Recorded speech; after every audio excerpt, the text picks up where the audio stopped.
Anong package yun? Tao po. Ayan o. Mami!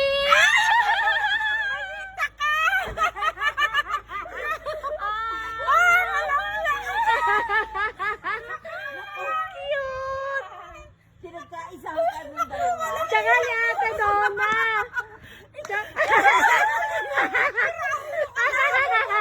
Sabi ko, Love you. bigla yun ha. Sabi ko, Ano ba kayo natakay si Mami ka?